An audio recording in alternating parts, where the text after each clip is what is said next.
Well, hello there, folks. Welcome back to a great episode of Speed Street that I think you will enjoy. I hope you'll enjoy.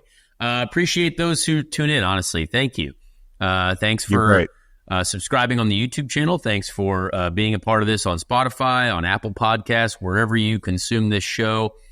We appreciate you. Give yourselves a pat on the back. You deserve it. We have an IndyCar finale to talk about. We have a championship battle that is coming to an end. A season that has had so much for us. so many things and amazing have happened this year. Quite a range of things, including for myself. But I also raced over the weekend, so I'll tell you a little bit about a bit of sports car racing that I did. We got another trophy. Should have had another one, but yet again, my life is a meme, so you'll find out what happened there. And we have James Hinchcliffe with us this week. He is a guest that I really just appreciate the last minute because I was hoping for Dario Franchitti. And again, I love Dario. Shout out Dario. This is just a funny story you'll hear about with Hinch as to how that went out and how maybe we'll have Dario on another time. But stay tuned for that. That's a very funny story. But Hinch is obviously part of the NBC team. He's our NBC guy who is going to paint a wonderful picture of the championship battle for us. And shout out to everyone who loves football because football is back. I love football. I love it. Big fantasy football guy. Love to maybe dabble in a little bit of the hey, plus 4.5. What team? Maybe. Oh, I don't know. It's kind of fun. It's on now. We with the boys in the group chats. We like, hey, do we like the Colts this weekend? Yep, love the Colts. Big Colts fan. So love that football's back, but that also means the racing is coming to an end, IndyCar wise at least. So Chase, how we doing, my friend? Your Saints, big win. They beat the Panthers that don't even really look like a football team. But they're already eliminated from what I'm hearing. Yeah, eliminated. Yeah, wasn't that a great post? That was great. Yeah, love that. No, shout out to my Saints, dude. Shout out to me. I'm back in fantasy football this year. I am undefeated with that. Gardner Minshew as my quarterback. I have Gardner Minshew. That's a bold move. I benched Joe Burrow for Gardner.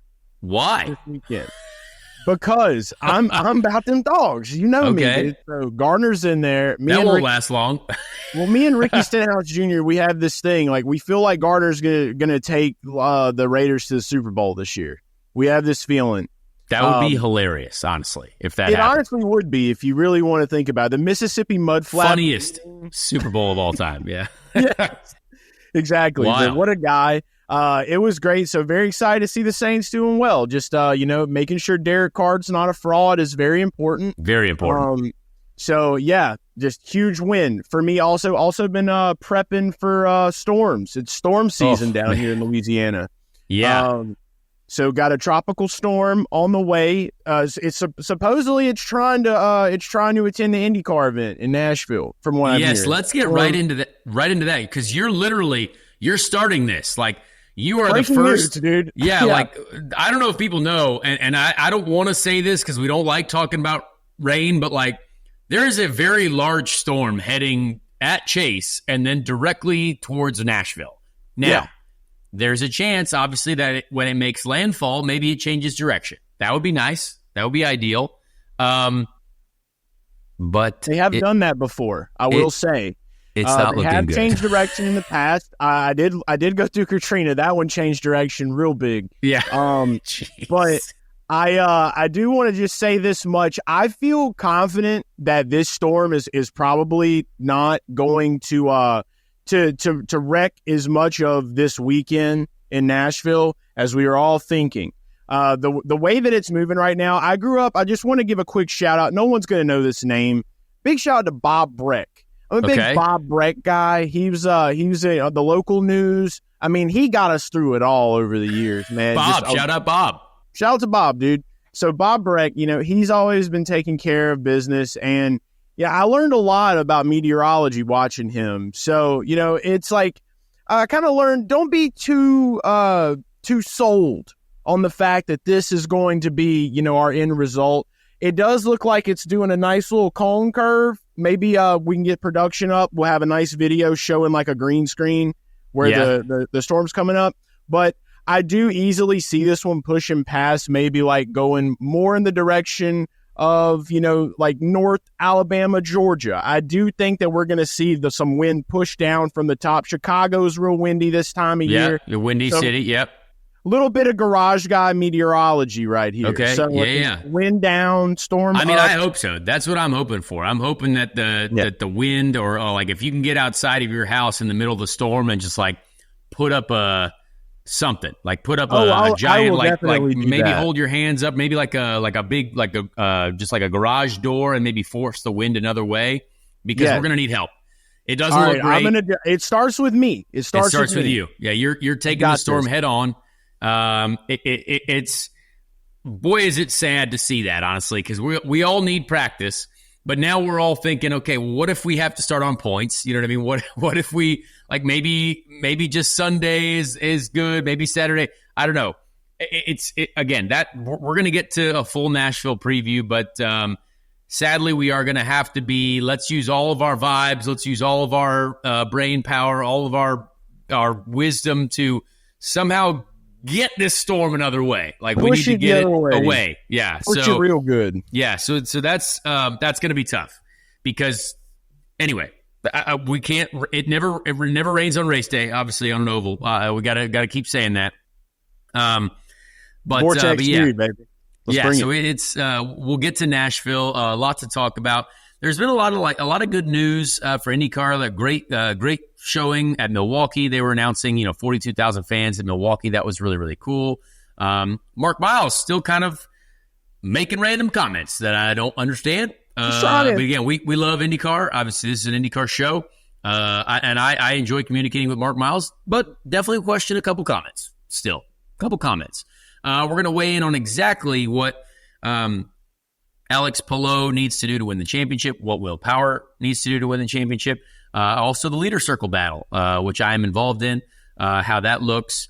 Alexander Rossi basically just messing with everyone on the internet, trying to use numbers and math equations to give people a hint, or you're just all falling for it, and he's messing with you. And it's very funny because Alexander Rossi right now, for some reason, every time I've clicked on his like tweets, and again, this is what people don't understand because I don't think they understand how the For You page works. My entire like For You page on Twitter is now just memes and Twitter posts about Alexander Rossi and like what he does and like weird memes with him in it and like odd stances that like he poses that he's in photographs. So there's a whole wild section of IndyCar Twitter that's that again, people don't think I see. People are like, again, this is the dangerous area of IndyCar Twitter, but it's fun. I see it all because I'm a fan. I'm an IndyCar fan. So this is my interactions and my For You page is IndyCar fans. So sorry to say, I still see it all.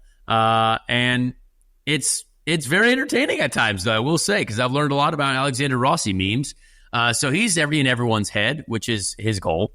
I just literally saw him over the weekend, and it's very fun.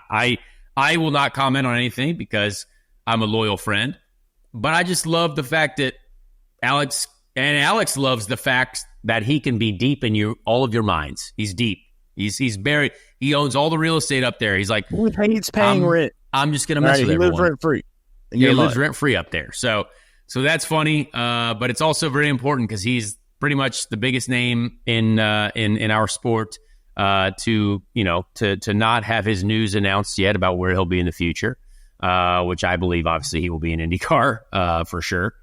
So anyway, real quick about my races over the weekend. I was racing in the Fanatec GT World Challenge, which is sports car racing series. There's GT3 class, which is the highest level class. There's a pro, and then there's pro-am in that race as well. There's also GT4 class racing that weekend as well. So lots of sports car racing at Barber Motorsports Park. Shout out to the folks that I saw there. Handed out some Speed Street stickers. Really enjoyed it. Barber Motorsports Park was rainy on day one, so that was annoying. But exciting weekend for us. The random Vandals racing teams who I'm driving for, the BMW M4 GT3 car. At least I think it's an M4 GT3 car. I had to get my names right there for a second. It's only the second race weekend that this team has done in that category. They obviously race in the GT4 class. They won one of the races over the weekend. They've been very, very competitive. They raced in the Michelin Pilot Challenge Series as well. This is a team that I've known for a very long time. The owner of the team, Paul Sparta, is a great friend of mine. He's been a sponsor of mine throughout my career. And this team has really started from the ground, and they're now going up and up. And they're getting bigger and expanding. And they did a great job of giving us a fast car. Me and my teammate, Kenton Cook. Kenton is a very talented young driver who's kind of come up the sports car ranks. Probably too tall to be an open wheel driver. He's literally like Very 6'3". Yeah, like he crazy. So probably too tall to be an open wheel driver, but fits great in the sports cars. But we had an entertaining weekend. I still have a lot to learn about these GT3 cars, but they're really cool. And for people who kind of don't really know, this is your sports car fun facts of the week. But in this category, GT3, obviously we're racing against the Corvettes, like a very well supported Chevrolet team. You've got the Porsches, you've got BMWs, you've got Mercedes. Quite a lot of manufacturers involved, and some great drivers too. Obviously, if you know sports car racing, you know the name Bill Auberlen, Tommy Milner, guys like that. Those are very, very talented people. Ryan Ellis, I'm wrong on a few names, but there's Ryan Ellis though. But Ryan Ellis, the NASCAR driver. I know him. There's also another one, which I feel bad about because anyway, I messed that one up. But there's another one, I promise, and it's not Ryan Ellis, the NASCAR driver. It might actually be. Hang on, I got to look this up now before I go forward. Right now here on the speed sheet. Yeah, I'm getting embarrassed. It's actually probably not even Ellis. Anything you're going to be embarrassed about is the fact you didn't know Fleetwood Mac. I saw that. No, that's not. Yeah. Hang on. That's not. Let's not talk about that. Are you sure? Yeah, I don't want to talk about it. Oh man. We'll forgive you. Yeah. Anyway, I'm gonna get these race results out here. I'm gonna okay. This is so bad, man. I really thought I knew what happens after what Monday was going on. Look, everyone's forgiven. It's the first week of NFL football. If you're in NFL football, bro, I mean, like sometimes you wake up on a Tuesday and you're like, "What'd you say?" Phillip Ellis. Oh, not Ryan Ellis. I'm thinking Ryan Ellis, the NASCAR driver. Phillip Ellis. He's a good driver. Very good driver. Here we go. Anyway, so Phillip Ellis as opposed to Ryan Ellis, because I am silly. Guys like Trent Hinman as well are in this race. Great driver. Brian Sellers, people that you know. So Zach Veach, former IndyCar driver. We know Zach Veach. And so, yeah, a lot of talented folks in this series. Great teams, great cars. And so race one, it's a doubleheader weekend. And so how it works is one driver, there are two drivers per car. So for me, one driver qualifies in one session, one driver qualifies in the other session. So that means I start race one, and my teammate starts race two. We do a pit stop in the middle of the race for fuel, driver change, and tires. So kind of cool, a little 90-minute, but with one pit stop. A little bit of strategy involved, strategery. So I'm obviously very new to it, learning about. I got to my very first ever set of new tires was for qualifying. So trying to figure out, okay, what does this thing do on new tires? You could even use tire warmers. Now this is something that is absurd, but you can use tire warmers in this series. Like you could literally get tires out of the oven and put them straight on the car, like very old school Formula One stuff. New school Formula One. Formula One are still using those now, but we're wheeling in brick ovens in here and stuff. Crazy, like that. Yeah. It's wild. So that's kind of cool. I've actually never driven a car. I think that we've had tire warmers for, except for when I drove the Formula One car a couple times way back in the day. But it was very interesting to do that. But we enjoyed the first race. So first race we started fourth, got up to third, and then at the start. Put in a decent stint, fought off Bill Auberlen. Bill Auberlen tried to hit me a couple times. Did hit me a couple times, which I was like, all right, this means I'm sports car racing now if I've been contacted by Bill Auberlen, because he's got far more watches and success than I have had in my life. And he's a very talented driver. So apparently Even banging with the man. That's how that goes. But yeah, so I pitted in third. My teammate Kenton got in. He made some great moves, and we finished second in the first race. So we were very happy about that, honestly. Kenton got very, very close to taking the lead over the Corvette, and we finished second, which was the first podium for these guys in their Fanatec GT3 World Challenge sort of career, I guess, in the team's landscape. And it was really cool to get on the podium again, honestly. Like, very, very fun. We knew we had to do it for race 2, but it's a cool series to be involved in. There was great fans there at Barber as well. But race 2 is where things get depressing. And boy, this is the most Connor Daly thing that could ever happen. And if you know me, you know that this is just par for the course, right? We had Milwaukee, amazing day 1, day 2, the car's even better, and we have a clutch failure, and we're finishing the race 12 laps down because we have a mechanical issue. Obviously, can't have 2 good races. So race 2, my teammate Kenton starts, great start, moves up a little bit.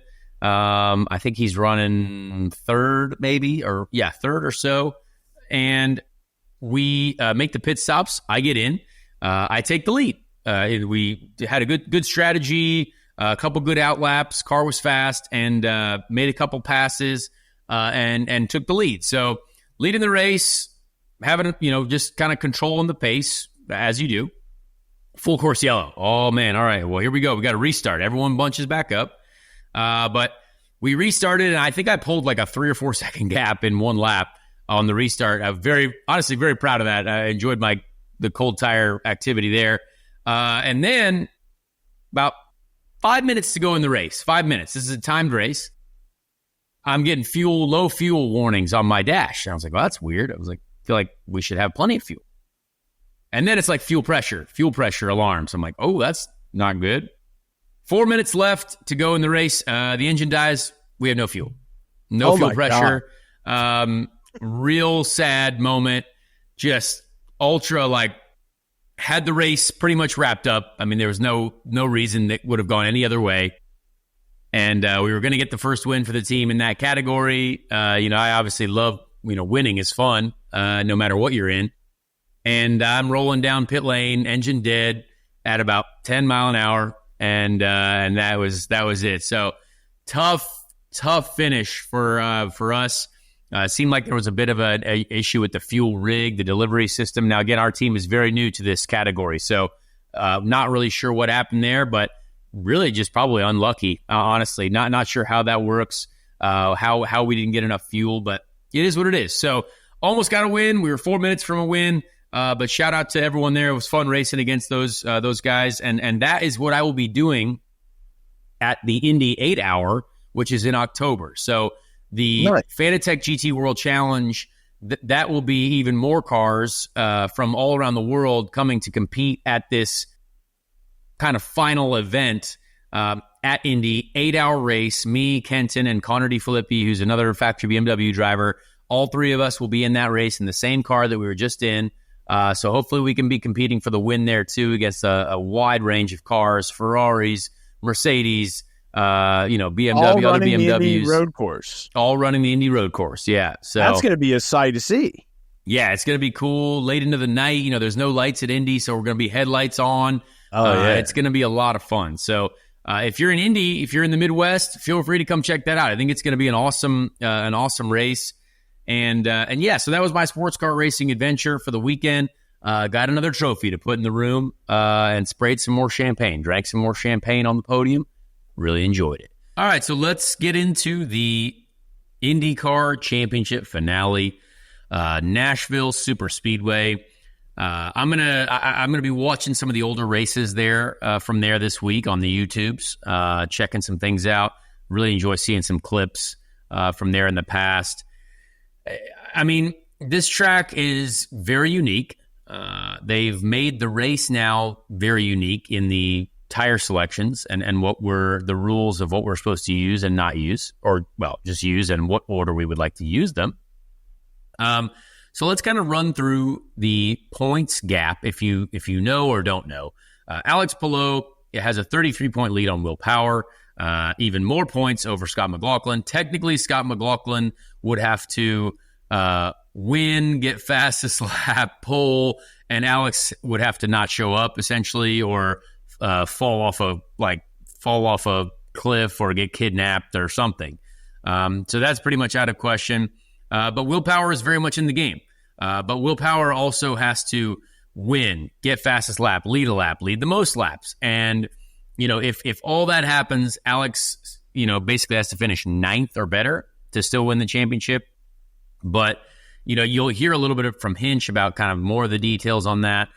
But Alex Palou is the king of solid, like just being absolutely solid.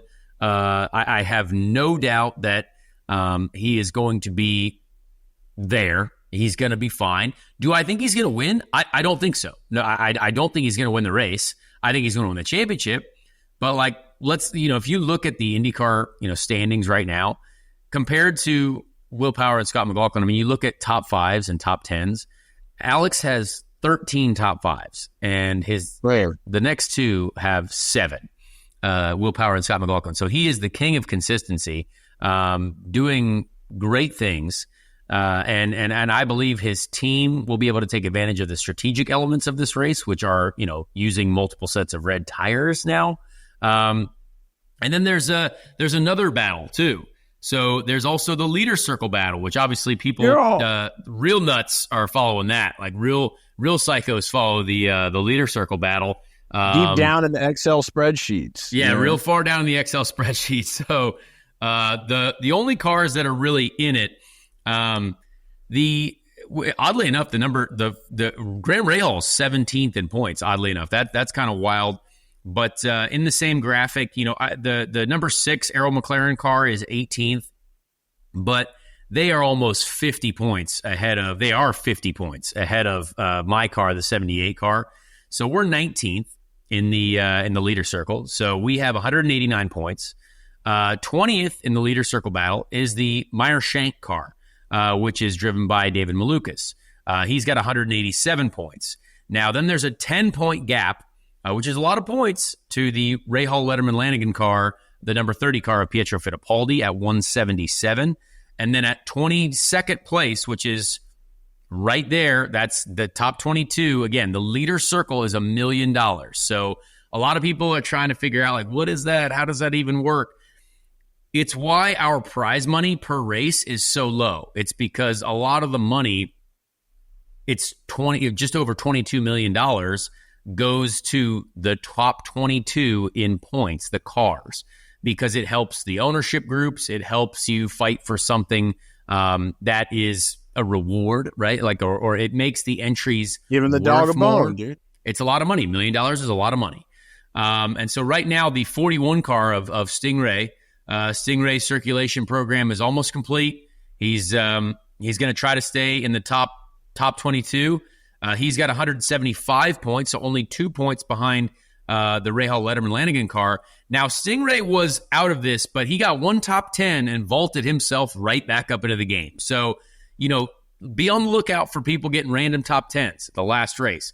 Outside of the leader circle right now is the 20 car, but he is 1 point behind the 41 car.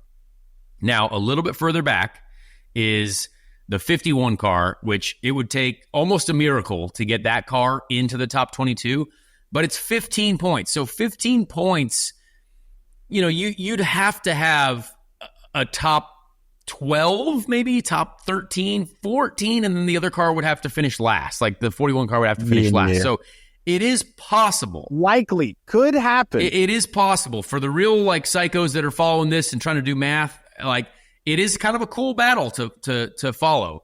And then sadly, the 18 car is at 137, which really is probably that's almost impossible to make it in unless he wins the race and some crazy stuff happens. So that's kind of the battle that's going on. Thankfully, we've got ourselves into the safe side. It also means that we'll have a better qualifying spot to go out. So now, instead of being the second car out, it's going to be 1, 2, 3, 4, 5, 6 cars before I go out and qualify, which is very handy for me. So we were able to do that at Milwaukee.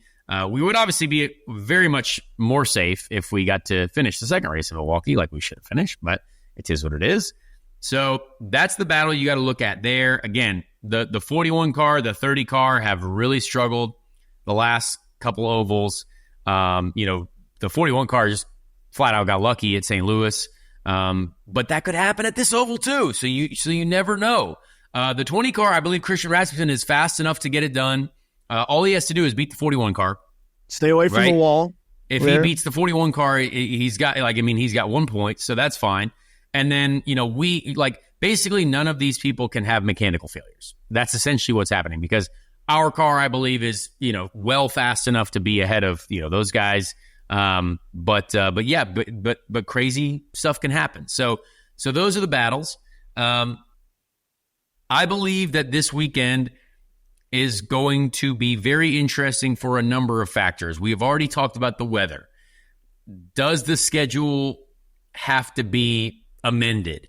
Does it if Saturday is a rain out, do we start on points and then just run a practice session? Because we will have to get a practice session because no one's run the Reds at this oval. A lot of us, 90% of us, have never even seen this track. I've never been there in my life. That's what I'm excited about.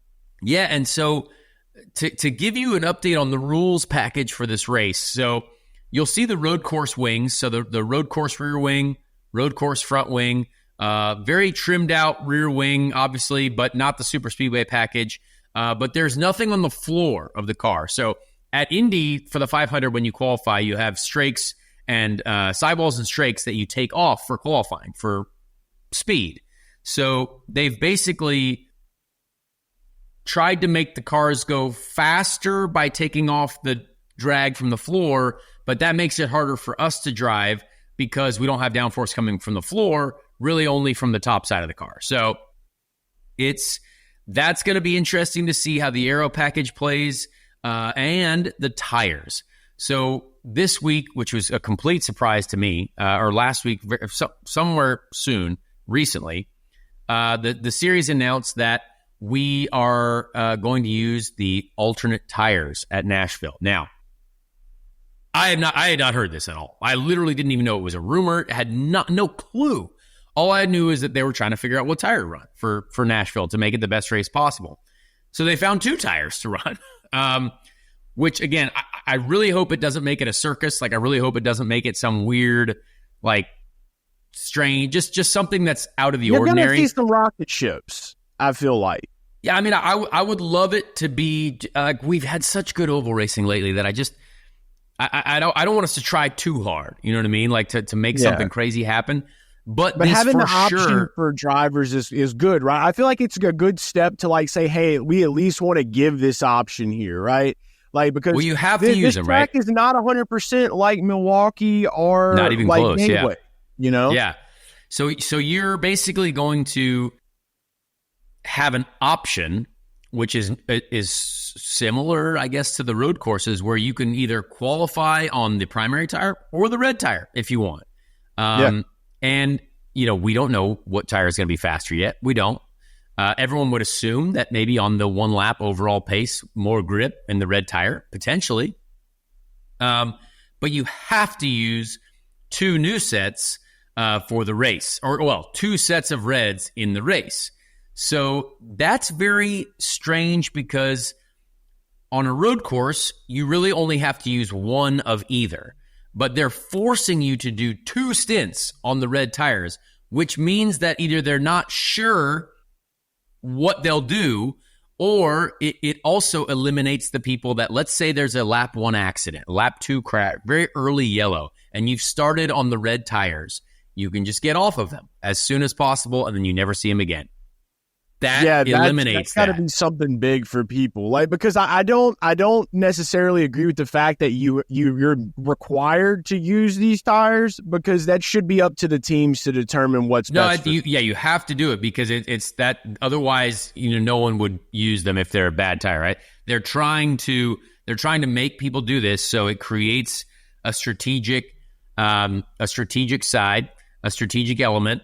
And something that might just play differently, something that might create racing. So So that is going to be something that, again, we just don't know anything about. I don't know anything about these tires. I know that the tire testing arguably didn't go great for this race, but people said the same thing about Milwaukee. People said the same thing about St. Louis. So again, let's not overthink. There's a lot that is going to be like, we have no idea. My team, like, for example, our team, we have no data from anything. Ganassi would have data. People, Penske have data from Nashville before. Andretti probably does as well. But we're going to go to the simulator tomorrow. This is Tuesday when we record this show. We're going to go to the simulator at Chevrolet in Charlotte, and we're going to work all day on Nashville. And we are essentially going to build our starting car from all of what we do on the simulator because we have nothing else to go off of. And Chevrolet's done a great job at making this simulator, worthy enough to use the real information that we get off of it to implement a setup in real life. So I'm going to have to trust my butt in the virtual landscape to see where we start in Nashville. And honestly, it could be good. It could be bad. Like we don't really know. Like it's going to be very interesting to see what translates. And please report when you're done in the sim and just hit us with very good or very bad. Yeah, exactly. Yeah. I mean, there's a couple ways to look at this. So people are going to nail it. Some people are going to nail it. Some people are not. Like, that's just how it is. Like, essentially, it is a gamble. Showing up with what you're going to show up with setup-wise is a complete gamble. We're going to try to use as much information as possible, and all of these people in this paddock are very smart, but we really don't know. Some of the people who have tested, the cars who have tested will be for sure fastest right out the gate. Pato, Scott Dixon, Colton, those guys will be very fast right out the gate. Some people will catch up. We obviously hope to catch up, but it's going to be about, can you run multiple lanes in the race? Do the red tires go off really aggressively? Do they have, we're limited on right front camber as well, because right front camber can be a tuning tool for us, but it also can wear the tire very aggressively, the right front tire. So they want to make sure that we're not overly aggressively wearing the right front tire at this track, because it will be fast. Like we heard it from Pato. It's going to be fast. Like, it's a big track. It's wide. It's fast. So I am excited for it because it's a bit of a question mark. I'm excited for it because I believe this type of oval racing can be fun. It can be painful. Like, if you have, for example, if you have a really bad car at Texas Motor Speedway, it's the worst day you could ever have in a race car. Like, it's because you feel like you are saving your life the entire day. And then you watch Joseph Newgarden drive around the outside of you, and he's like easy flat, and it's hilarious. And he's like, we're not even in the same race as you guys. That's happened to me before. But I've also had great days at Texas Motor Speedway. Shoot, we finished 5th, 6th, or finished 6th there a couple times. And that's when you feel like a hero. And so we are hoping that we feel like that hero status come Sunday. And obviously, it would be nice if we got the whole weekend schedule in, all the practices, all the qualifying, certainly for us, because I believe we can qualify better than where we are in the point standings, of course. But it is what it is. So that's kind of the general landscape of how this weekend is going to work. And I have a big, very important question. Let's hear it. Are you going to wear a cowboy hat this weekend or not? No cowboy hats. No, none for me. Hard. Yeah, I feel like that's more of a Texas thing. Nashville folk might, disagree.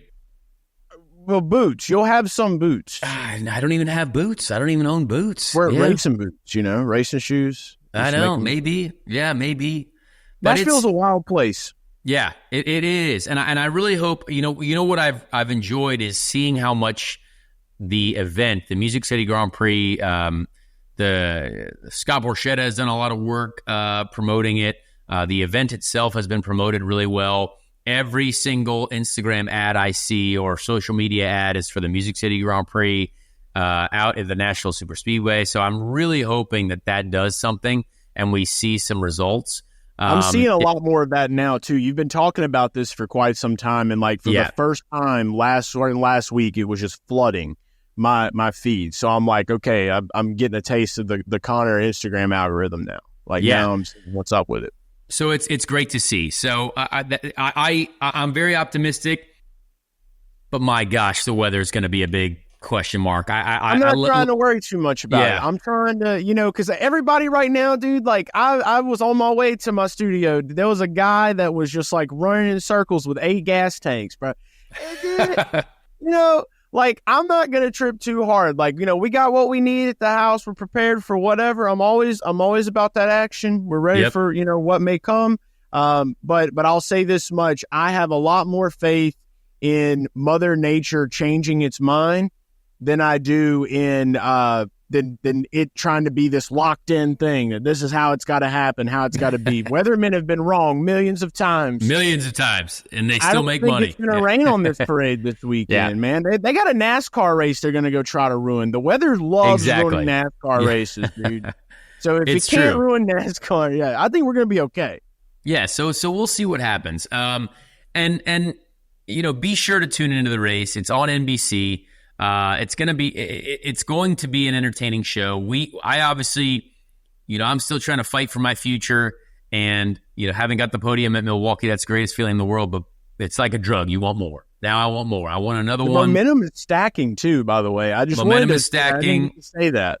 Turns out I'm a road course guy still, obviously after Barber. I still know what I'm doing on road courses, which is hysterical. But I want to be with this team. This team has been awesome to work with, but there's a lot of drivers out there with a ton of cash, like literally cash flowing outside of their ear holes. It's so much. So I love the ownership group. Ricardo and Brad have been very good to me. The people at this team, the JHR team, it feels like that would be finally a place where if we could get a full off season of preparation, testing, we work together, we do a season, I can finally feel like, I'm able to do my job at the highest level. It took us 3 races, as I've said before, to get on the podium together. That has to mean something. I would love it to count for something. Of course, it's just one race. We know that. But I think we've shown speed at several places that we've been to this year. So I don't know what's going to happen in the off season. I'm employed until Monday, and then I have to go to work and trying to find our the partnerships to bring to the table. We'd love to have Polka Dot involved again with the IndyCar program next year, maybe some other programs. We also announced talking about this a lot throughout the weeks, right? Because this street ain't going nowhere. No. So we'll see what happens. We're going to keep talking about it.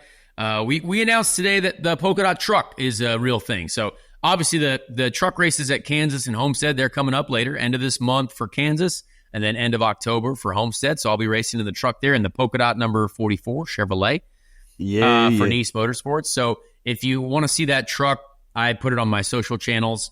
We finally released that. That is our last 2 races of the Polka Dot partnership that began in April. That is our well, actually, no, we still have a Nitro Cross race to do too. So I will be doing one Nitro Cross race at some point in a Polka Dot painted car in Travis Pastrana's series, which just started over the weekend at Richmond, track that apparently Mark Miles doesn't like, which I have no idea why, but that's kind of crazy. So he's a little confused. Oh yeah, it's a lot of confusing quotes, guys. I don't want to get too deep into it, but we can talk about it a little bit. He might be trolling. He was saying that Mark Miles had said that places in the past we should not be focused on going to. Obviously, he wants to do some new city street races, which we love that. But I don't know if you guys noticed, but Milwaukee was cool, and that's an old track. So I think there's a few places that I understand that going to new markets, maybe exciting street races like the Music City Grand Prix in Nashville, I think was very, very cool. A Denver street race, that sounds awesome. Like I like Colorado. Amazing. Sounds cool. But why are we not at Watkins Glen? Why are we not at Richmond? We don't go to the Northeast at all, right? Like that's insane.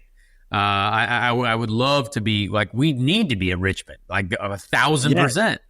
So I have so many of people that and everyone I think agrees. Yeah. Like, we're not alone here. I think that we just got to, what matters most is we're not F1. Don't try to be F1. We're not NASCAR. Don't try to be NASCAR. Let's be IndyCar. Yep. And let's do it. Let's do it the way that we feel is good. Yeah. So again, I don't want to. I have to be honest about what we think, because we're always going to give our opinions. It's a couple tough quotes out there from Mark, but we obviously have to remain faithful in our leadership. Roger obviously as well, because we all want to see this sport grow. We want to see it go to another place, the moon. We want to see it go to the moon. So we're on the way. I'll say that. I think we are. I think we got some great racing. So anyway, with that, let's get to our guest. Actually, no, hang on. Predictions. We got to predict the top three. Before we get to James Hinchcliffe, who also gives us his predictions, let's right now give you our top three picks. Now, again, Milwaukee, we might have been off. I might have picked the wrong day for my success. Completely missed it. Podium pick. But do I pick myself again this weekend? I don't know. I think you should. I know. I don't want. It worked last time. I hope I should. Oh, the vibes, because the race that I picked myself in, we had a mechanical failure, so I am definitely not picking myself this weekend. Oh no! But Chase, would you like to maybe start? Should we go back to back? You pick one, I'll pick one. You pick one, I'll pick one. How about that? Let's just go boom, boom, boom. I like the little rapid fire. Yeah. All right. So give me one. One.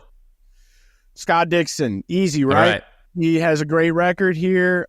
He did have a little bit of a bounce back strategy-wise in Milwaukee. It was good to see him back on the podium. I think Scott Dixon, last time he was here, he was there. Why not find a way back now in Nashville? So Scott Dixon, one of my podium picks for this upcoming race. All right, that's a respectable one for sure, respectable. For me, I'm going to go Pato. I think Pato's been very good on the ovals. He tested there. He's going to be on my podium for sure. And I think it's an easy pick, but this is hard. We've proved that picking podiums is hard. So Chase, give me your second podium pick. Curveball, Dave Malukas. Let's talk about David's all right. Yeah, let's talk about it. Look, he's had some bad luck on these ovals recently. There's no way around it. That does not take away the fact that he is a good oval racer. He's going to a team next year. We don't know which seat he's going to be in, but we do know that they respect oval boys big at the AJ Foyt Racing. So all I'm going to say is this much right now. Dave Malukas will find a way to a podium this weekend. It's going to be the biggest curveball, the biggest shocker of them all. I'm going with Lil D. All right. That's a good one. I keep looking at this, hoping that like I'm gonna find a good story. Like I'm thinking too much with my brain or my heart. You're going narrative. I'm trying to think too much with my heart, but I truly believe Will Power is gonna be on the podium. So yeah, Will Power I think is too good to ignore, and that's my second podium pick. I just think he's so good at the ovals. Penske's gonna be so good, and I'm not gonna pick Newgarden because it's too easy. Yeah, it's too easy to pick Joseph. I feel like I can't either, but I'm going to go on the other side. Joseph's probably going to win. Like, Joseph's my side pick of, like, Joseph's probably going to win. It's his hometown. He's going to win, but I'm not going to put him on the podium because I want to diversify. You know why I'm not going to pick him, and I think this is what's important to remember, Connor, is that there is a such thing as a hometown curse, dude. I don't know. That's in true. NASCAR, I know a lot of guys that have a tough time winning the races that they go to in their hometowns. It has been done, but it's not a lot. Like, I could sit here and go through a whole bunch of them. Denny has broken his, though. So I will say Denny did break his, but he's one of the only guys I know that did that. So for my next pick, it's got to be Scott Dixon. I mean, not Scott Dixon, Scott McLaughlin, another Scott. McLaughlin. All right. So Scotty Mac, reason we're going this route, obviously, because he's a part of this this whole elaborate scheme where they're trying to get Pillow to get out of the championship so he can win. I'm a big fan of that kind of style of how to win. So a little bit of trickery, tomfoolery going on out there on the interwebs right now. And because of that, I feel like that just kind of gets in the head a little bit. It can get in there and it can just kind of start reeling the momentum up. I'm going with Scotty Mack. The oval confidence is getting higher and higher each week. So that's going to be my third pick.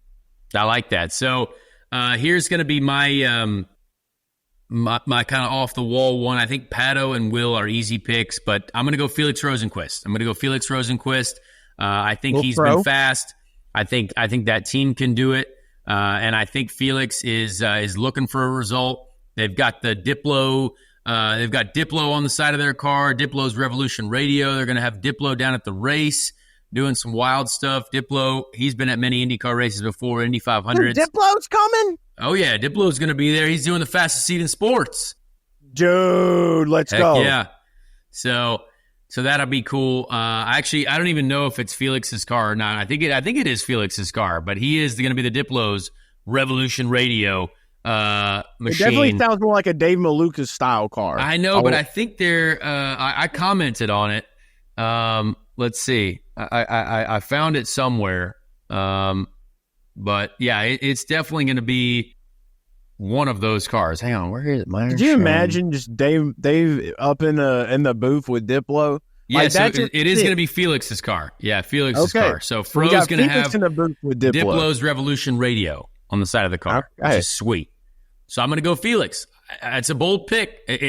We could go easy picks, but I'm not going easy picks today. Look at us Meyer shrinking it up, dude. Look at it. Yeah, great SiriusXM partnership. They've obviously done a good job compiling that and just making it work. I respect it. I respect the heck out of it, and that's what we love to see in motorsport. So those are our picks. Chase, you gave me yours. We got mine. Let's move on to our guest now. Let's move on to James Hinchcliffe. Fantastic interview that I hope you guys will take the time to listen to. And with that, let's get to our Canadian friend. All right, ladies and gentlemen, this week we have a preview show guest that really is a fantastically smart man, a man from the northern region of this continent that we live in, a Canadian man, a man that you hear every week on the IndyCar broadcast, a man who really should be racing more than he is racing because he's a talented man behind the wheel. James Hinchcliffe, thank you for being here, sir. We have a championship weekend coming up. Thank you also. And real quick, you were not my original guest that I was going to get, and I thank you for being. No, I thank you for being the man that came in last second. I was trying to get Dario Franchitti. I've heard of him. So Dario, now you know Dario very well. We all know Dario very well. And here's why I think he left me on red. I don't have his phone number, first of all. So I sent him a DM on the Instagram. And I was like, I don't even know if he uses Instagram that much. And he responded. He's like, oh, yeah, I'm on here every 30 seconds because I'm just addicted to the internet like everyone else. I don't know if you saw his posts from the Goodwood Festival of the Revival this weekend. He was very active on Instagram this weekend. That's why he got left on red. So here's the thing. And probably he was still hungover. That's what I'm thinking. So he was with Jimmy Johnson. They had cigars. I assume I assume that Dario is either still drunk or maybe hungover to where he can't use his phone or somewhere in the woods. He may have lost his phone. He could be ass up in a ditch somewhere with some leaves in his gorgeous, beautiful, flowing hair. I mean, JJ and him plus Marino and a bunch of others, Christensen. I know all those boys that were out there having a blast. And I'm not gonna lie, man. I'm jealous. That event looks so cool, and those guys do it so right.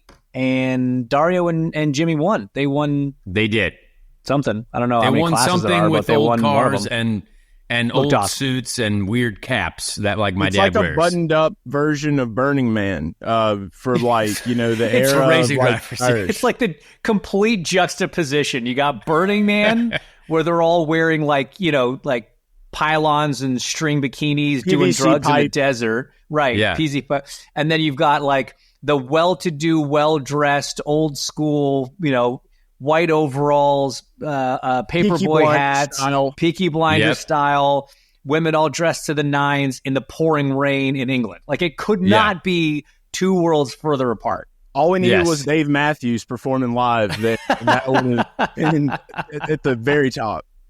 Yeah. So anyway, that's how we got here.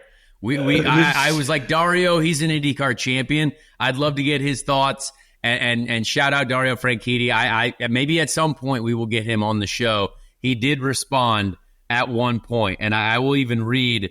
I will read what he said too. But it's one of those things that we tried. He's like, "What day are you on Insta every couple hours? Addicted like all of us." And that was it. I sent him 2 messages. He read my other message yesterday. So no offense to Dario. It's all good. No, we're going to get him on. He's a busy man with stuff to do. I just took a picture of us doing this, and I'm going to text him and say, filling in for you on Speed Street. Thanks for showing up. He's probably going to say, I hope he sends you a picture of like 2 pints of beer or something like that. Yeah, this is a good guild trip. I'm here for it. Anyway, we love Dario. So we are here to preview a championship that I am not a part of, but I will be a part of the race. So very, very excited about that. James, let's talk about this year over in a grand scheme of things, right? I think, honestly, it's probably a little bit closer of a battle than we expected because of what happened to Alex Palou in the last race at Milwaukee. But your overall thoughts on the championship in general? I mean, it's kind of 2023 all over again. You've got Palou, just the absolute killer of consistency. I know it kind of gets harped on a lot that he hasn't won an oval race yet, but if you actually look at his average finishes over the last 4 years since he joined Ganassi, it's shocking. I think only Pato has more top 10s on ovals since 2021. He's been second at a couple of them. He's been third. He's been on the podium. He's been in top 5s. So the guy's good on ovals. It's not like he's bad on ovals. He just hasn't had that day yet, which until this year neither had Scotty Mack. And that's not a guy that anyone was going to say like, oh, he's not that good on ovals. He came second his first ever oval race. So it's just, but also wild that like Colton hadn't had an oval podium. Is that wild? Like, it's I didn't know that either. Absolutely we both insane. got our first oval podium on the same weekend. Who would have guessed that? That would have been a weird one to say. Yeah, but no, man, it's been an awesome year. Obviously, Penske and Ganassi guys have been dominating. I give Colton a lot of credit because, Andretti's not quite at that level at the moment, but he's kept himself in the conversation.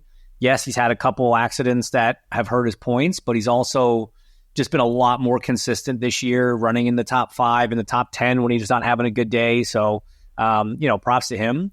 And look, man, if Will doesn't spin in Milwaukee, dude, we are like we're having a barn burner finish to the season. So it's yes. I mean, look what happened there. Look what happened at Iowa. We're going to another oval. It's still, I know it's a big gap, but man, it's still very much open. Absolutely, yeah. I mean, the ovals right now, and the way it's worked with some mechanical failures with people recently. I mean, we saw that with Pato over the weekend. I mean, even me, like all of a sudden, clutch fit, like random stuff is happening. We're in an era where obviously we've got the hybrid technology that's been introduced. We've got people just pushing harder than ever to try to get the most out of these engines and just everything in general. And we have a new track that not many of us, except for the old guard, the class. Scott Dixon's won there 100 times, obviously, right? Of course, but he's very excited. Yeah. But I think, and I just saw a couple clips of this race from the early 2000s, the days of when our oval racing was awesome, right? You had Tony Kanaan, Sam Hornish Jr., the Penske guy, just going at it for the win. What do you think of this track? Like, obviously, you've probably done your research. You're an NBC guy. Do you think that we have an opportunity to produce a very classic, old school IndyCar exciting fight for the championship race? No, I don't. All right. I think we have the chance for a very exciting new school type of IndyCar oval race, right? Like, all right. The last 3 races on ovals have been bangers, and they have not been anything like old school IndyCar oval races, right? It's this whole new brand of oval racing that we've got. Look, Iowa was a huge letdown, and that's unfortunate, but there's a lot of reasons for it. We kind of know why. Yes. We kind of expected it. So, like, did it suck? Yes. Do we think it's going to always be that way? No. I give the series and the drivers so much credit for having the input and putting, the knowledge to the big wigs at IndyCar to like make some changes for Gateway. We all thought Gateway was going to be a snooze fest. Yes. Gateway was a banger.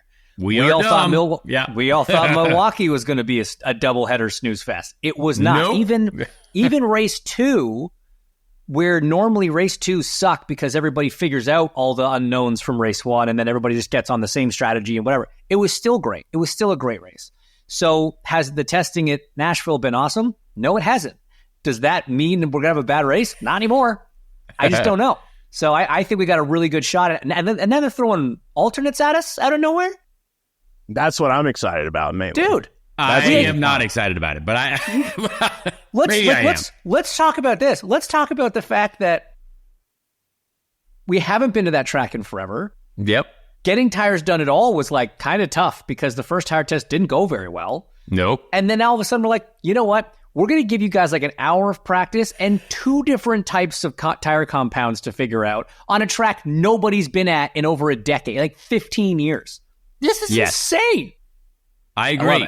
I love completely it. Because I'm not driving, so I love it. Yeah. Are you not entertained? Welcome to the IndyCar Championship, baby. Exactly. James, I was with my engineer yesterday, and we're looking at the tire plan sheet, right? And Milwaukee was very different. We looked at Milwaukee, and we're like, we have 1 practice, and guess what? You can use 2 sets of tires, maybe. Right. And the people that use 3, like your co-host Alexander Rossi, very upset about making that decision by the end of race 2. Like, Bonham. How about guys that used 5? Because they thought it was going to be Iowa 2.0 and it was going to be a 2-stop race. And we're all going into this. And dude, you get 4 sets of alternates, right? Yes. You're going to want to qualify on one. Well, maybe. Because we don't know. You have to use 2 in the race. Yes. So you get 1 set for practice is like a best case scenario. Yes. What? But that's more than what we had at Milwaukee. So, like, I'm looking at it like, actually, we're kind of tire healthy, right? Like, we're like, oh, we can use maybe another, maybe 1 new set in another new set of the primaries in the second practice, which we're very excited about. But again, it's almost like a road course because we're like, well, maybe we need more than 2 sets of reds for the race. Maybe you use the used set of tires that you ran in that's going to be one of those things where right now you're like, well, do we have enough primaries and do we have enough alternates for the race if it ends up being an alternate race, right? No. I'm going to say no matter what. We do not have enough tires for any eventuality. It's going to be mayhem. Sure. It's going to be hilarious. So someone's not going to have enough tires because someone's going to maybe make their car work better on the alternates. Maybe not. I don't know. Maybe it's a red race. Maybe it's not. I'm excited to see. I think.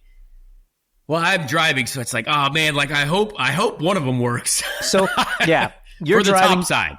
You're driving. Works for the top you're side. biased. I'm in the broadcast. I'm biased. Chase, I'm going to ask you this. Okay. How do you, as a fan, you've followed all season, obviously, like you know what's going on, you know the score. You're a sports guy anyway. You're a racing guy. How do you feel about? Because I guess I'll ask you a question. I'll follow up Connor a question. How do you feel about this complete curveball being thrown at the teams and drivers heading into the last race championship showdown? Is it like, hell yeah, this is cool? Or is it like, oh, why are we doing that now? That seems like a big risk. I definitely feel like there's a layer of this mystery to it, right? It's like we're just kind of pushing everybody into this door where you're in a room with no windows. You can't really see what's going on. And it's like, I don't think that anyone has like an actual agenda other than just complete randomness of what could and couldn't happen. But I think that that's the element that it needs, right? Like, obviously things didn't work out. We're not going to the street courses. We're not going to the street course this time. We're going to the oval. So a lot of people have had that talk like we've discussed here, but the ovals have been great. But maybe they're looking at like Gateway and how they had an alternate there last year. And they're just like, okay, well, we'll just give this little extra boost for whoever has the data that wants to try this out or wants to try to push this through and make, it's optional, right? But you're going to have it. It's just, it's kind of just like playing the scratch off ticket. I don't know. I feel like that's the best way to look at it. It just adds another layer of random excitement to the championship race. So Connor, my question to you is, because I'm just, a lowly media member now. I'm not on any that's teams. Not true. So when did you guys, because I found out about this when the Racer article dropped, right? Like how far in advance had you guys been? Because I remember last year Gateway that had kind of been talked about almost from the beginning of the year. They were toying with the idea. This was the first I'd ever heard they were even contemplating it, and it pops up out of nowhere for the championship finale. Yeah, I had seen someone had said like, oh, like I saw a tweet like Nathan Brown or someone in the media was like, oh, like the teams definitely knew about this before, or like because like one of the media members like, oh, we had heard about this. It's like, I didn't know anything. Like literally, I had got sent like a DM. So I'm like, hey, did you hear this was happening? I was like, what? I was like, I just thought that we didn't know what tire we were going to run in general. Like, right. I had only recently found out that like we were going to decide on the primary tire. Okay, great. Well, let's figure that out. But then I sent a text to my engineer. I was like, did you hear about this? He's like, we just found out about this too. So again, my team had heard rumors. So again, we had only really known rumors about this. So we had heard maybe, but like no. First day that it was announced, I was like, oh, I had no idea. So very new for us as well. Which again, I don't know if that's the best way to do it, but it does. We're kind of going into it, which I think is fun because again, it's kind of like a rain race. You don't know if it's going to be awesome, but it might be, you know what I mean? Like it could work out really well for you. You know, some teams are going to nail it. You know this, James. Some teams are not. Some teams are going to suck. And like I'm going to the simulator tonight to do an entire day tomorrow, and we're going to base our setup on what we do at the sim because we have nothing else. We have no other data. We have no experience. We're going pure out of a simulation-based setup, what I feel on the simulator in the video game landscape.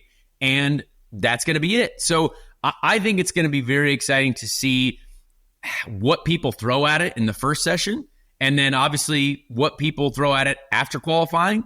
Or is it going to rain all weekend and there's no practice or qualifying? No, like, that's the best. Now there's a tropical storm coming too, so we have no idea. It's making landfall tomorrow. It's good. Yeah, I'm here. I'm in New Orleans. It's coming. By the way, shout out to James for being the IndyCar champion of New Orleans forever and always. There you go. Highly talked about here. Undefeated. Highly talked about in the city of New Orleans. That right there, that's the trophy from that one. There you go. That's you right there, New buddy. Orleans guy, Chase. Yes. Yeah. James is undefeated in New Orleans. He is. You're undefeated in New Orleans. You're forever and always a champion until they decide to come back. So you sit on the throne here, dude. You're like King Louis, dude. I need to come back to New Orleans and like capitalize on that while that's still a thing. King James, bro. Like where are you at? Like who's LeBron in New Orleans? Dude, I rode in the second float at Mardi Gras that year. Like I've had the full experience. It was awesome. I love it. No, man, you were like the one guy I knew really in IndyCar as a NASCAR guy coming over because of that. Because of where I'm from. Yeah. So that was love funny. that, man. Yeah, I wanted to ask you too, James. So like you've been great watching on the broadcast all season long. You, Townsend, the boys just up in the booth. And there's been some wild moments in 2024.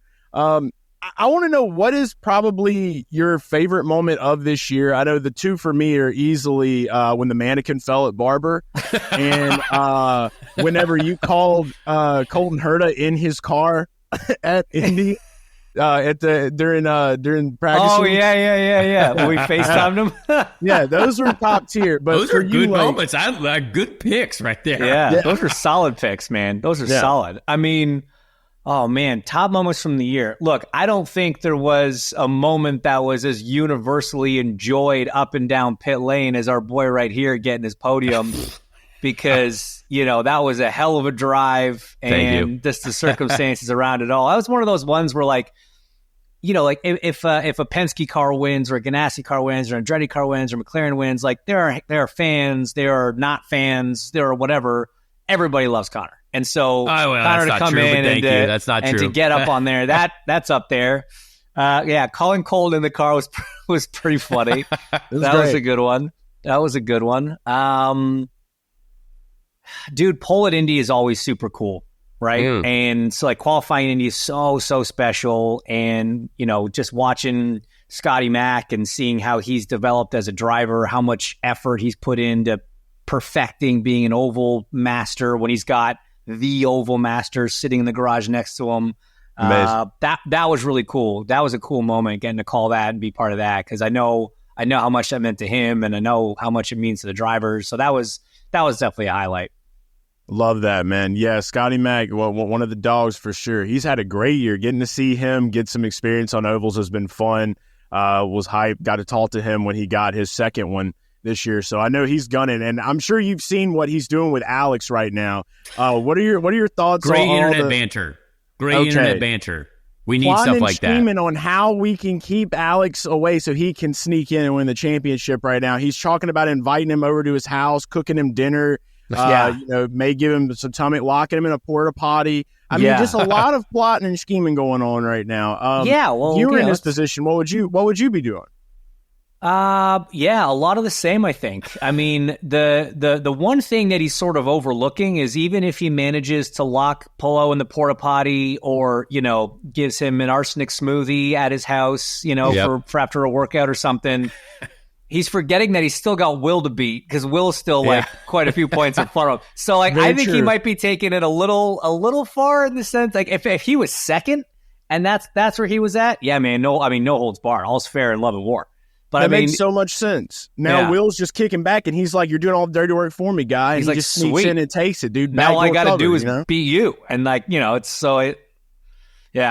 It's so I do like that Polo accepted the invitation for dinner and then reconsidered and decided he could no longer attend dinner. Yeah, he was a sushi guy, and he's like, maybe not all sushi. Yeah, no more. So it's 33 points. It's attainable, but it is going to be a challenge for Will Power. But what I've actually really enjoyed recently from Will Power, and this was something I noticed in the press conference at Milwaukee after the race, he mentioned a lot about people think he's retiring or something like that, which is kind of wild. He's like, all these kids are trying to come from my seat, because now again in the rumor landscape, people are talking about Will as next year probably his last year. And it's like, I see Will competing until you literally drag him out of the car as a burning corpse. The guy is literally, he lives and breathes winning IndyCar races. He loves this sport.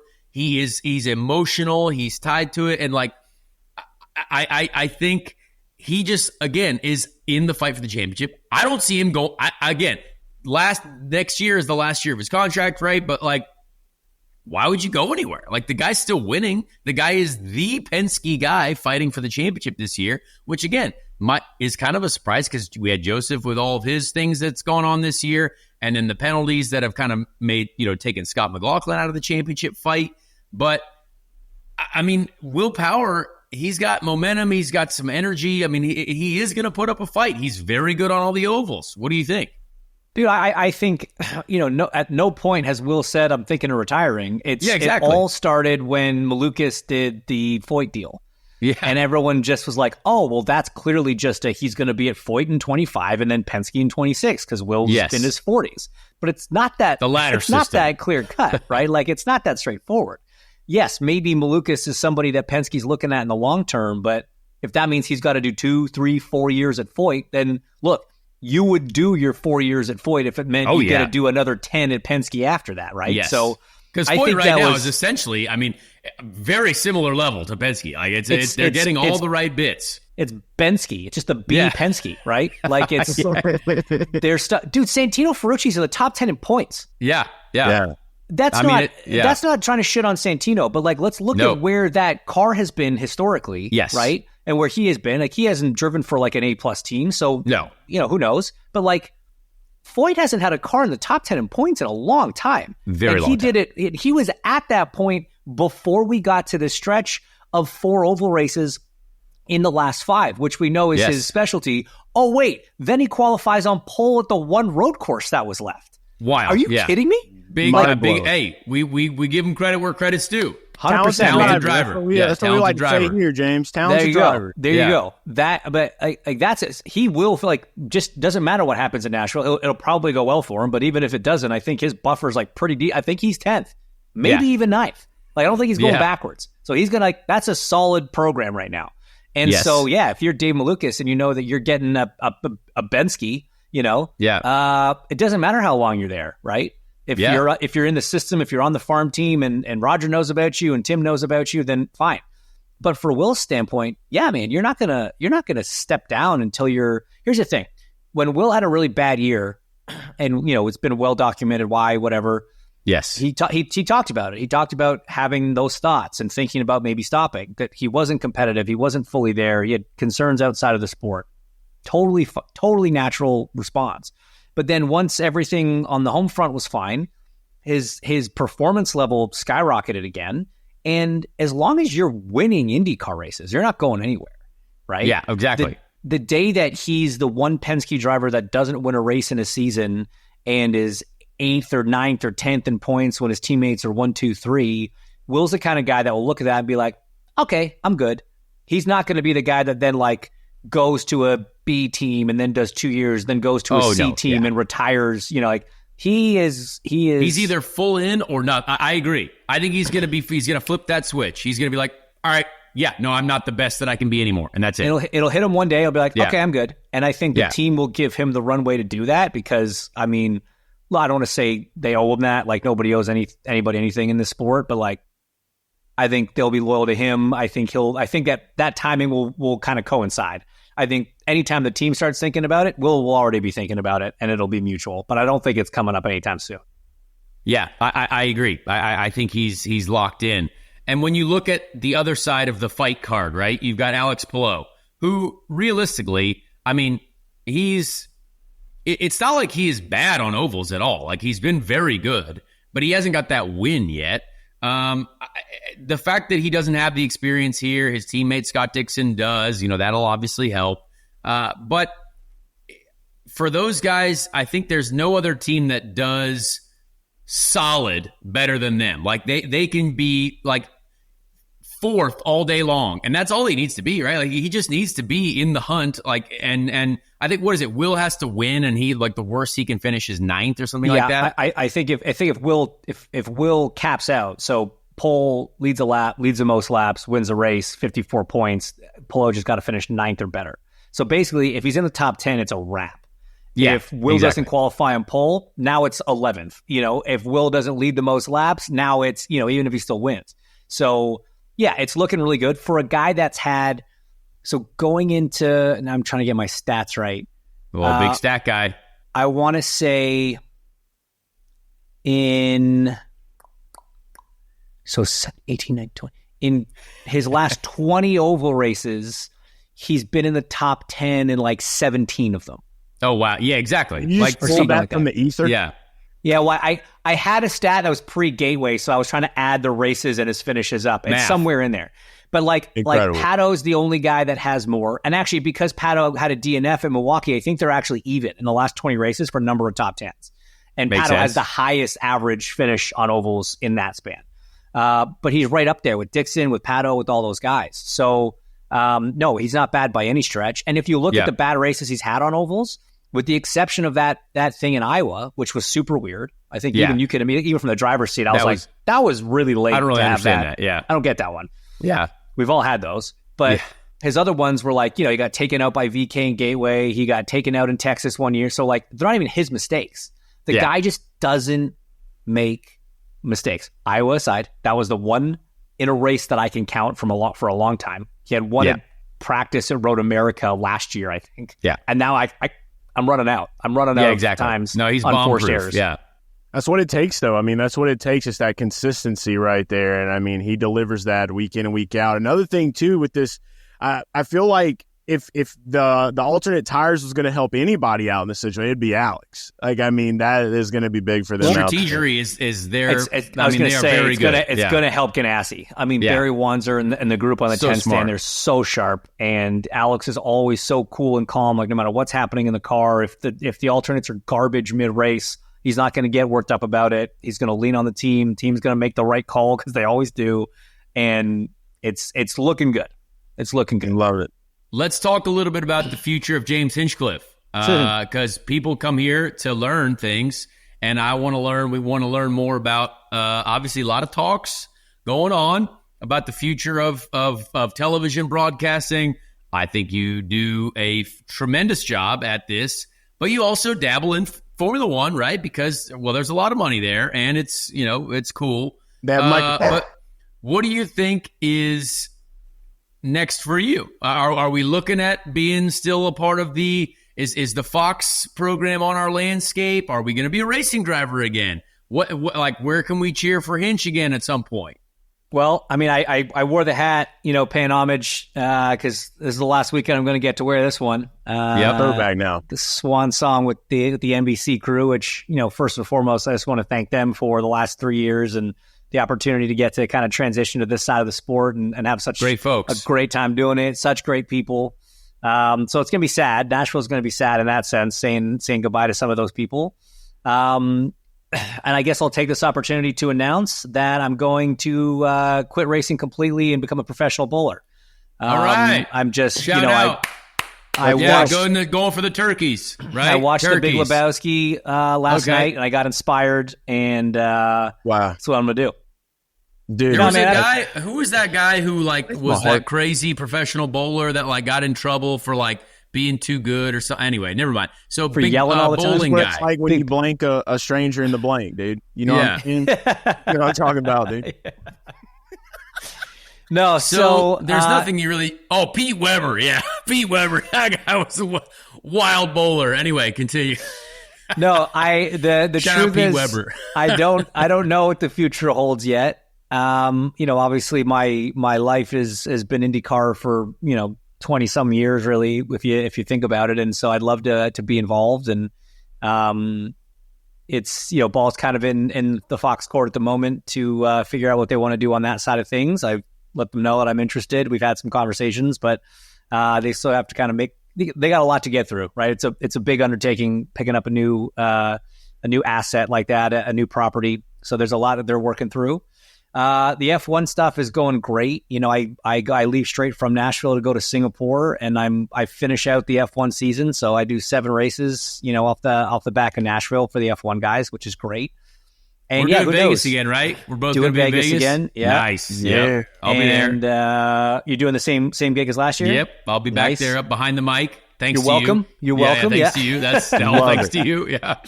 But no. So I mean, look, man. If there's a world where kind of nothing changes. I get to do IndyCar, dabble in some F1. Life's great. There's a world where maybe it's a shift to more of the F1 side of things. Who knows? I think either way, I am going to be doing a little bit more driving. I think with the FAF deal, the plan for next year is not a full-time program, but increase the number of races at least over what we did this year, which will be 3 by the time we get through Petit.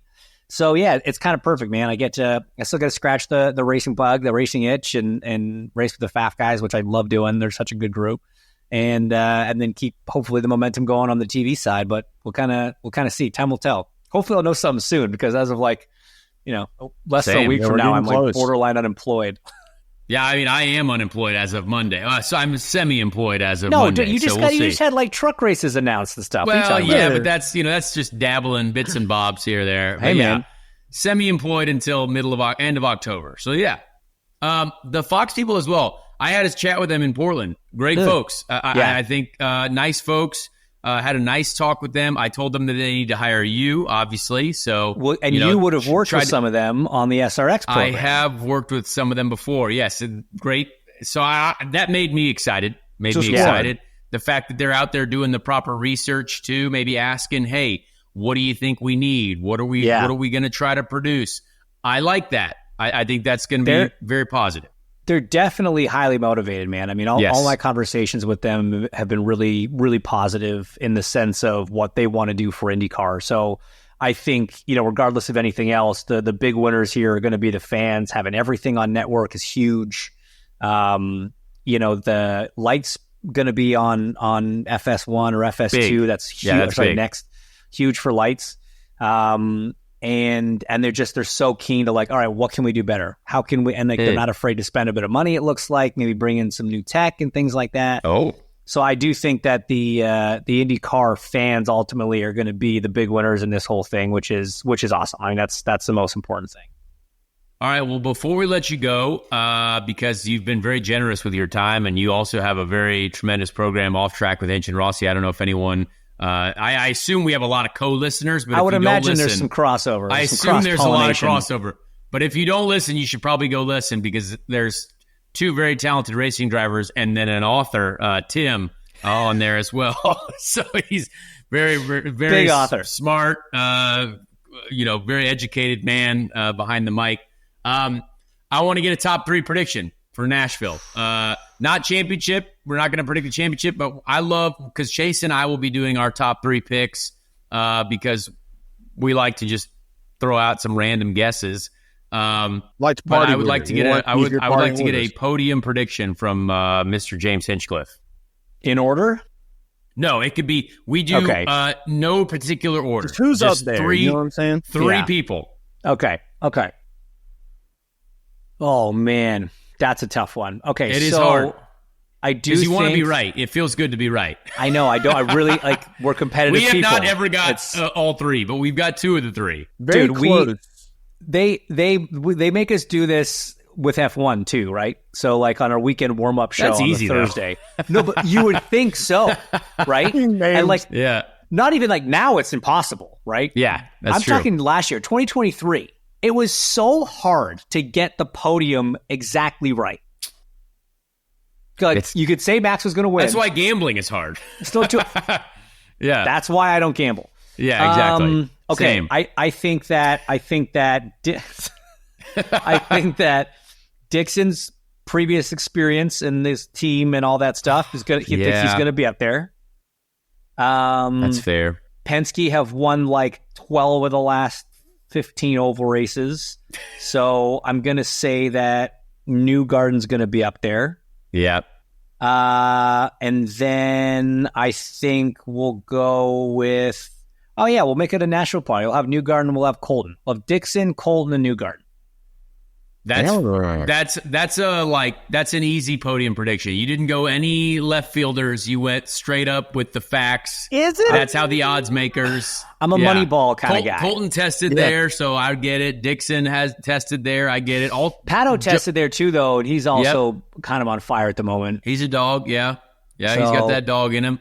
He's probably using the same logic I would use too. So like now he's probably picked. Like honestly, you're leaning right in the direction of where I was going to go, James. So you kind of saw a pick. So we can't have the same picks as you though. Now I'm going to go wild left field for the last race of the season. I'm going to go crazy. I'm not going to tell you, but I'm going to go crazy. I don't get to know. Okay, no, we have to do it as another segment. So okay. But James, thank you. We appreciate this. NBC on Sunday. Can you tell us the exact time? Just quick time check. I sure can. Okay, I'm sure you have it because I do not have it. I have Shout it out right. dogs. We love dogs. The dog was trying to tell us Shout the out time. dogs. We couldn't. Well, sorry. Sully's just informing me. It's 3 p.m. Thank you, Sully. 3 p.m. on Sully, buddy boy. It's all right. We love dogs, man. Sully we're dog show. My brother just got a dog for his birthday. I'm so jealous. Nice. Yeah. We got to get you a dog, man. I know. Yeah, 3 p.m. on NBC. Championship Eastern. Showdown, the finale Eastern. Yes. The showdown is here. It is time to crown a champion. Yes, it is. Still all up for grabs. And it is the swan song of NBC on IndyCar and all that stuff. And it's been 10 years plus, something like that. A lot of NBC. A lot of years. So, tune in. And let's give everybody a good final show for this little era of the sport in a sense. 5 million people, 5 million viewers. Let's get it. Let's hear it. Let's get 5 million, maybe 6, maybe 10. The NFL's on, but anyway, we're gonna be great.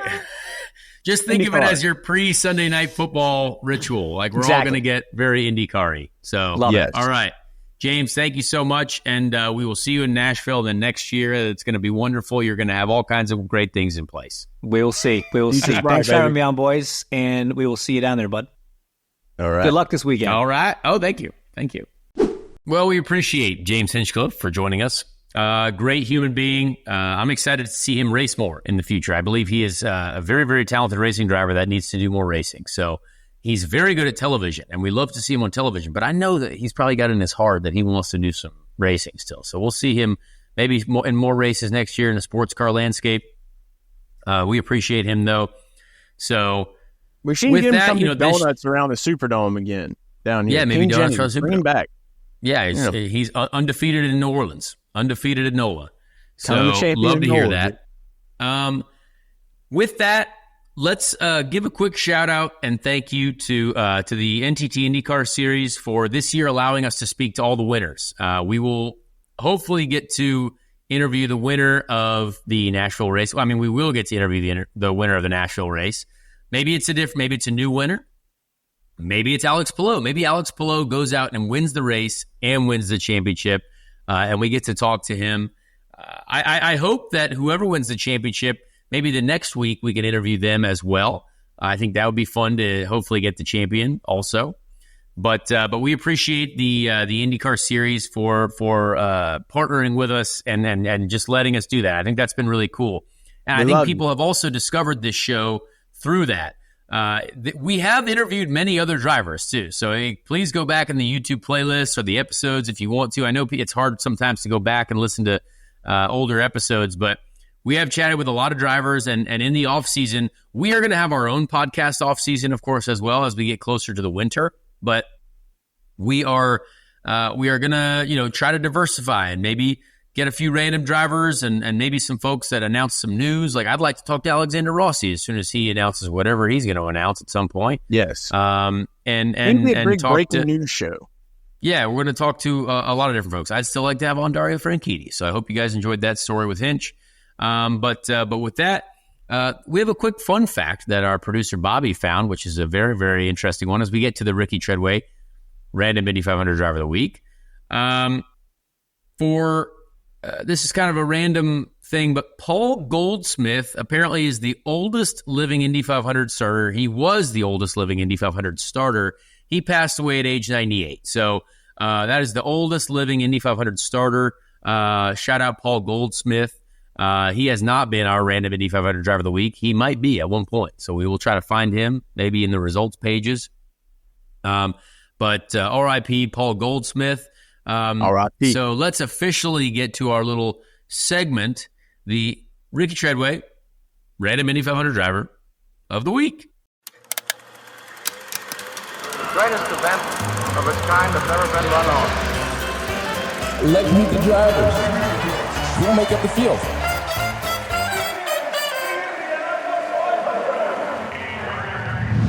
This week, we went old. Chase told me to go old. We're talking like approaching World War I old. We went to a year where they actually had World War I. They didn't have so wild. I chose 1917. There's no race. So, yeah. Wild era. So we went 1916. The 1916 Indy 500 was won by Dario Resta. Now, I went with the second place finisher, Wilbur Delane. Wilbur Delane finished second. Crazy to think he was born October 25th, 1884. Like in the 1800s. Like, that's wild. American race car driver. He lived a long life, lived to 82 and died in Fort Myers, Florida. He was an Indiana man, though, apparently. Center Township, Indiana, born in Center Township, Indiana. Edwin Wilbur Leone, which means, I guess, Wilbur Delane he went with. I don't know. Not really sure how that works. He did the 1916 race, did the 1919 race after World War I, the 1922 race. So 3 Indy 500s to Wilbur's career, best finish being second. Which is pretty impressive. We are reading about his career. The mysterious Wilbur Delane. I just got into a weird forum post. He was born close to Halloween, dude. I'm telling you, there's a little mystery. He had a little mystery. There's a forum post from 2004 where someone says that they are looking for more information on Wilbur Delane, but people can't find it. So maybe he's a mystery. I don't know. We got to solve this mystery. Contradictory information about Delane's background. Raced at Tacoma in 1914. The Indianapolis Star called him a Californian. In 1919, the Fort Wayne Journal-Gazette said that he was a native Hoosier. from the state of Indiana. It is also said that Delane served in the U.S. Army from January 1918 to February 1919. I have been told that most of the U.S. service records of that era were lost in a fire, so that may be a dead end. So the wild research here. This is very funny. The Decatur Daily. Now, again, this is from a random Autosport forum post from 2004. This is the most accurate information that we have. This might be real or it might not be. The Decatur Daily Review, June 1st, 1916, described Delane as a Canadian lumber baron. Oh. I don't know how you not get even a lumberjack, dude. It's a Canadian lumber baron, which is... Was that like a tool hand? To a welder? Wild. That's kind of crazy. So he was apparently maybe a resident of Toronto and Vancouver as well. This person, whoever this person is, has checked the late 19th, early 20th century directories for both cities and found nothing close to Delane. There are no Delanes on the 1901 Canadian census. He might have been a spy, dude. How do you find the 1901 Canadian census? Like, that's wild. Where's the books? Do you know what I mean? Yeah. Like, where's the time capsule? They'll have yeah, that's wild. So anyway, so we learned we learned that he's a lumber baron, maybe, and that this guy is a bit of a mystery. So Wilbur Delane. Crazy to find forums from 2004 also, by the way, like wild. Who is Wilbur? Yeah, wild results. So now we learn something new every day. Canadian lumber baron, big lumber baron guy. Lumber baron. So shout out Wilbur Delane, P2 finish on the podium. Love to see it. Anyway, that's our show. So final IndyCar race of the season, folks. Please watch it. It's on NBC. It's easy to find. And if you can come to the race, be sure to attend. It's going to be a great show. A lot of stuff going on. Chase is going to be there. We're both going to be there. We are both going to be in Nashville. I'm going to have Speed Street stickers, of course. Going to be able to hand those out. This is my final stack. I've been going through a lot of them. So I'm going to need to grab half of them to pass them out while you're busy. You know, we appreciate everyone. Appreciate your support this year. Thank you for listening to the last episode too. That got a lot of viewership. It did, about the podium, and it did. You know, I can't tell about our listenership overall until like way far into the future, but I can see YouTube, and the YouTube stuff seems to be very well responded to. So I appreciate those who listen and chime in. Let us know what you think, as always. But we will chat with you on the other side of Nashville. It's going to be a wild ride. We appreciate everyone. Hopefully we're not racing Monday or Tuesday because we got to record this show. So we'll see what happens. But until next week, we'll see you in the car. Yeah. We'll record from the cockpit. Yeah. We'll see you next week on Speed Street.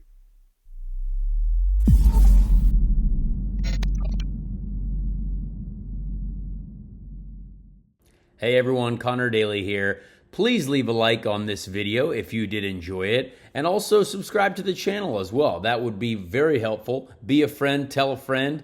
Thank you so much for the support, and we'll see you on the next episode of Speed Street.